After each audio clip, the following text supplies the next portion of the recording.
ଜୟ ଜଗନ୍ନାଥ ସାଙ୍ଗମାନେ। ଆଶା କରୁଛି ଭଗବାନଙ୍କର ଅପାର କରୁଣାରୁ ଆପଣମାନେ ଭଲରେ ଥିବେ ଏବଂ ସୁଖମୟ ଜୀବନ ଅତିବାହିତ କରୁଥିବେ। ଆଜି ଆମେ ଦଶମ ଶ୍ରେଣୀ ସାହିତ୍ୟ ସିନ୍ଧୁ ପୁସ୍ତକର ଜନ୍ମଭୂମି ବିଷୟବସ୍ତୁକୁ ଆଲୋଚନା କରିବା। ଏଇ ଯେଉଁ ଆଲୋଚ୍ୟ ବିଷୟବସ୍ତୁ ଜନ୍ମଭୂମିର ପ୍ରାବନ୍ଧିକ ହେଲେ କୃଷ୍ଣଚନ୍ଦ୍ର ପାଣିଗ୍ରାହୀ ମହୋଦୟ। ତାହେଲେ ଡେରି ନକରି ଆଗକୁ ଯିବା ପିଲାମାନେ। ପ୍ରଥମରେ ଲେଖକ ପରିଚୟ ବିଷୟରେ ଟିକେ ଆଲୋଚନା କରିବା। ଆଜିର ଏହି ଭିଡ଼ିଓରେ କେବଳ ଆମେ ଲେଖକ ପରିଚୟ ବିଷୟରେ ହିଁ ଆଲୋଚନା କରିବା। ଆମର ସେ ପୁଣ୍ୟ ଆତ୍ମା ପୂଜ୍ୟଶ୍ରୀ କୃଷ୍ଣଚନ୍ଦ୍ର ପାଣିଗ୍ରାହୀ ମହୋଦୟ ହେଉଛନ୍ତି ଏହି ବ୍ୟକ୍ତି। ତାଙ୍କର ଧରାପୃଷ୍ଠରେ ଆବିର୍ଭାବ ହେଲେ 1909 ମସିହାରେ ଏବଂ ତିରୋଧାନ ହେଲେ 1987 ମସିହାରେ। ତାଙ୍କର ଜନ୍ମସ୍ଥାନ ହେଲା ମୟୂରଭଞ୍ଜ ଜିଲ୍ଲା ଖିଚିଂ।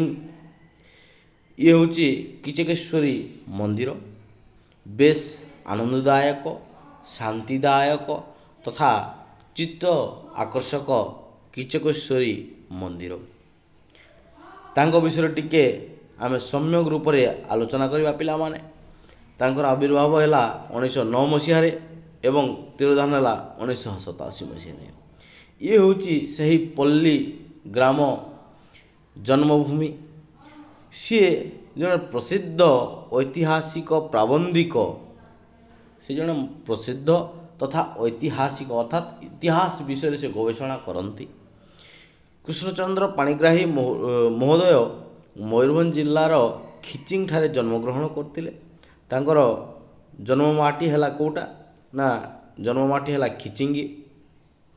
ସେ ଅଧ୍ୟାପନା ସହିତ ପ୍ରତ୍ନତତ୍ତ୍ୱ ଗବେଷଣାରେ ବ୍ୟାପୃତ ରହି ସେ ବହୁ ନୂତନ ଐତିହାସିକ ତଥ୍ୟର ସନ୍ଧାନ ମଧ୍ୟ କରିପାରିଥିଲେ। ସେ ଇତିହାସ ବିଷୟରେ ଗବେଷଣା କରୁଥିଲେ ଏବଂ ଇତିହାସର ଅନେକ ଗୁଡ଼ିଏ ତଥ୍ୟକୁ ସେ ଲୋକଲୋଚନକୁ ଆଣିପାରିଥିଲେ ଏବଂ ପ୍ରତ୍ନତତ୍ତ୍ୱ ଗବେଷଣାଗାରରେ ମଧ୍ୟ ସେ କାମ କରୁଥିଲେ। ସେ ଭୁବନେଶ୍ୱର ନିକଟସ୍ଥ ପ୍ରତ୍ନତାତ୍ତ୍ୱିକ ଅବଶେଷ ବିଷୟରେ ଇଂରାଜୀରେ ଲିଖିତ ତାଙ୍କର ଗବେଷଣା ଗ୍ରନ୍ଥ ଅତ୍ୟନ୍ତ ଉପାଦେୟ ସୃଷ୍ଟି ହୋଇଥିଲା। ଭୁବନେଶ୍ୱରରେ ଯେଉଁଟା ଅଛି ପ୍ରତ୍ନତାତ୍ତ୍ୱିକ ଅବଶେଷ, ସେ ସେଥିରେ କ'ଣ କରିଥିଲେ ନା ତାଙ୍କର ଏକ ପୁସ୍ତକରେ ଇଂରାଜୀରେ ତାକୁ ଟ୍ରାନ୍ସଲେଟ୍ କରିଥିଲେ। ତ ଯାହାକି ଅତ୍ୟନ୍ତ ଉପଦାୟୀ ହୋଇଥିଲା ଏବଂ ଲୋକଲୋଚନକୁ ତାହା ଆସିପାରିଥିଲା ଏବଂ ଲୋକମାନେ ତାକୁ ଅତି ସରଳ ଏବଂ ସହଜ ଭାବରେ ଜାଣିପାରିଥିଲେ। ଓଡ଼ିଆ ଭାଷାରେ ମୌଳିକ ପ୍ରବନ୍ଧ ଲେଖି ପ୍ରତିଭାବାନ କୃଷ୍ଣଚନ୍ଦ୍ର ପାଣିଗ୍ରାହୀ ଓଡ଼ିଆ ସାହିତ୍ୟର ଇତିହାସରେ ସ୍ୱତନ୍ତ୍ର ସ୍ଥାନର ଅଧିକାରୀ ମଧ୍ୟ ହୋଇପାରିଥିଲେ। ସେ ଓଡ଼ିଆ ସାହିତ୍ୟ ଇତିହାସରେ ଜଣେ ସଫଳ ବ୍ୟକ୍ତି କହିଲେ ମଧ୍ୟ ଅତ୍ୟୁକ୍ତି ହେବ ନାହିଁ। ସତ୍ୟ ସହିତ ତଥ୍ୟର ସମନ୍ୱୟ ଏବଂ ସେ କ'ଣ କରିଥିଲେ ନା ସତ୍ୟ ସହିତ ତଥ୍ୟର ସମନ୍ୱୟ, ଅକାଟ୍ୟ ଯୁକ୍ତି, ମନ୍ଦ୍ର ଗମ୍ଭୀର ଭାଷା ତାଙ୍କ ପ୍ରବନ୍ଧ ଗୁଡ଼ିକୁ ଅନୁପମ ମର୍ଯ୍ୟାଦା ପ୍ରଦାନ କରିଥାଏ। ଏବଂ ତାଙ୍କର ପ୍ରବନ୍ଧ ମାନସ କେଉଁଟା ନା ପ୍ରବନ୍ଧ ମାନସ, ଇତିହାସ କିମ୍ବଦନ୍ତୀ, ଶାରଳା ସାହିତ୍ୟର ଐତିହାସିକ ଚିତ୍ର, ଆତ୍ମଜୀବନୀ, ମୋ ସମୟର ଓଡ଼ିଶା ପ୍ରଭୃତି ତାଙ୍କର ପ୍ରଧାନ କୃତି। ତାଙ୍କର କୃତି ଗୁଡ଼ିକୁ ଟିକେ ଆମେ ମନେ ରଖିବାକୁ ପଡ଼ିବ ପିଲାମାନେ।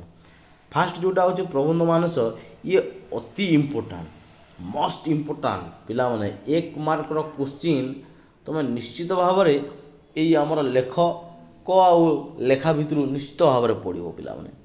ପ୍ରବନ୍ଧ ମାନସ କିଏ ଲେଖିଥିଲେ ନା କୃଷ୍ଣଚନ୍ଦ୍ର ପାଣିଗ୍ରାହୀ ମହୋଦୟ ଲେଖିଥିଲେ। ଇତିହାସ କିମ୍ବଦନ୍ତୀ କିଏ ଲେଖିଥିଲେ? କୃଷ୍ଣଚନ୍ଦ୍ର ପାଣିଗ୍ରାହୀ ଲେଖିଥିଲେ।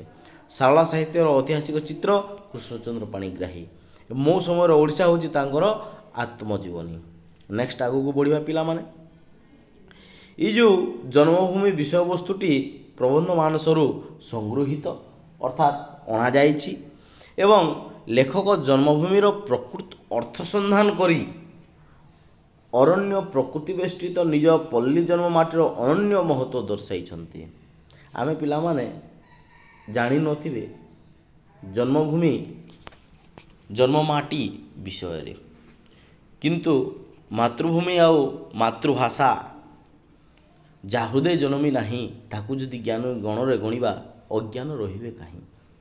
ଆମେ ସଦାସର୍ବଦା କ'ଣ କରିବା କଥା ନା ଜନ୍ମଭୂମି ଏବଂ ଜନ୍ମ କଲା ମା ପ୍ରତି ସମସ୍ତ ସବୁ ଜିନିଷ ଉତ୍ସର୍ଗୀକୃତ କରିଦେବା କଥା। ତ ଏଠାରେ କ'ଣ କରୁଛନ୍ତି ନା ଆମର ପ୍ରାବନ୍ଧିକ ଜନ୍ମଭୂମିର ପ୍ରକୃତ ଅର୍ଥ କ'ଣ ତାହା ସନ୍ଧାନ କରିବା ପାଇଁ ଅରଣ୍ୟ ପ୍ରକୃତି ବେଷ୍ଟିତ ନିଜ ଜନ୍ମପଲ୍ଲୀ ଜନ୍ମମାଟିର ଅନନ୍ୟ ମହତ୍ତ୍ୱ ସେ ଦର୍ଶାଇଛନ୍ତି। ନିଜ ଗାଁକୁ ସେ ତନ୍ନ ତନ୍ନ କରି ଖୋଜି ତାକୁ ସେ ବର୍ଣ୍ଣନା କରିଛନ୍ତି ତାଙ୍କର ଏହି ଯେଉଁ ଜନ୍ମଭୂମି ବିଷୟବସ୍ତୁରେ। ଗ୍ରାମରୁ ରାଜ୍ୟ ଦେଶ ବିଶ୍ୱବାସୀ ହେବା ପାଇଁ ଆମେ ଛୋଟିଆ ଗାଁରୁ ଆରମ୍ଭ କରି ଆମେ ବିଦେଶ ପର୍ଯ୍ୟନ୍ତ ଯାତ୍ରା କରିପାରିବା ଏବଂ ଆମେ କହିପାରିବା ସମସ୍ତେ ହେଉଛନ୍ତି ଆମର ଗୋଟେ ଜନ୍ମଭୂମିର। ଏବଂ ମହାନୁଭବତାର ପରିଧି ପ୍ରଥମେ ପଲ୍ଲୀରୁ ଆରମ୍ଭ କରିବାକୁ ସେ ଆହ୍ୱାନ ଦେଇଛନ୍ତି। ଆମେ ଯଦି କିଛି ମହତ୍ କିଛି ଭଲ କାମ କରିବାର ଅଛି ତାହେଲେ ଗାଁରୁ ହିଁ ଆମେ ଆରମ୍ଭ କରିବାର ଅଛି। ଫାର୍ଷ୍ଟରେ ଗ୍ରାମ, ତାପରେ ନିଜର ବ୍ଲକ, ନିଜ ଜିଲ୍ଲା, ନିଜ ରାଜ୍ୟ, ନିଜ ଦେଶ, ନିଜ ପୃଥିବୀ। ଆମେ ନିଜ ଘରଠାରୁ ଫାଷ୍ଟ କ'ଣ କରିବାର ଅଛି ନା ଉନ୍ନତି କରିବାର ଅଛି। ନିଜକୁ ନିଜେ ଭଲ କରି ଗଢ଼ି ତୋଳିବାର ଅଛି ଏବଂ ଆମେ ଆମ ଭିତରେ ଗୋଟିଏ ପ୍ରତିଜ୍ଞା କରିବା କଥା ଯେ ଆମେ ସମସ୍ତେ ହେଉଛୁ କ'ଣ ନା ଆମ ଭିତରେ ଗୋଟେ ବ୍ରଦରହୁଡ଼ ରିଲେସନ୍ ରହିବା କଥା। ଭାଇଚାରା ଯେଉଁଟା କହୁଛୁ ଆମେ, ବ୍ରଦରହୁଡ଼ ରିଲେସନ୍ ରହିଲେ କ'ଣ ହେବ ନା ସମସ୍ତେ ସମସ୍ତଙ୍କ ପ୍ରତି ଭାତୃଭାବନା ସୃଷ୍ଟି ହେବ। କିଏ କାହାର ଶତ୍ରୁ ନୁହନ୍ତି, କିଏ କାହାର ସହିତ ଝଗଡ଼ା କରିବାର ମଧ୍ୟ ନାହିଁ। ସମସ୍ତେ ସମସ୍ତଙ୍କ ସହିତ ମୈତ୍ରୀ ଭାବ ସ୍ଥାପନ କରିବେ। ତେଣୁ ସେ କହୁଛନ୍ତି ଯେ ଆମେ କ'ଣ କରିବା ନା ବସୁଦେବ କୁଟୁମ୍ବକମ୍ ଭାବନାଟା ଆମେ ଆମ ଭିତରେ ପ୍ରତିପାଦନ କରିବା କଥା। ତାହେଲେ ପିଲାମାନେ ବସୁଦେବ କୁଟୁମ୍ବକମ୍ ଅର୍ଥ କ'ଣ? ବସୁଧା କହିଲେ ଏହି ପୃଥିବୀ। ଏହି ପୃଥିବୀ ହେଉଛି ଗୋଟେ କ'ଣ ନା କୁଟୁମ୍ବ ଭଳିଆ, ଗୋଟେ ପରିବାର ସଦୃଶ। ଏହି ଯେଉଁ ପୃଥିବୀରେ ଯେତିକି ଜଣ ବାସ କରୁଛନ୍ତି ସମସ୍ତେ ହେଉଛନ୍ତି ଗୋଟେ ପରିବାରତ୍ୱ। ସମସ୍ତଙ୍କ ଭିତରେ ଭାଇଚାରା ରହିବା କଥା। ତେଣୁ ଆଜି ପାଇଁ ଏତିକି ପିଲାମାନେ, ଲେଖକ ପରିଚୟ। ନେକ୍ସଟ ଆମେ ଅନ୍ୟ ଏକ ଭିଡ଼ିଓରେ ପୁଣି ଆଲୋଚନା କରିବା ଆମର ବିଷୟବସ୍ତୁକୁ। ଧନ୍ୟବାଦ। Thank you to all.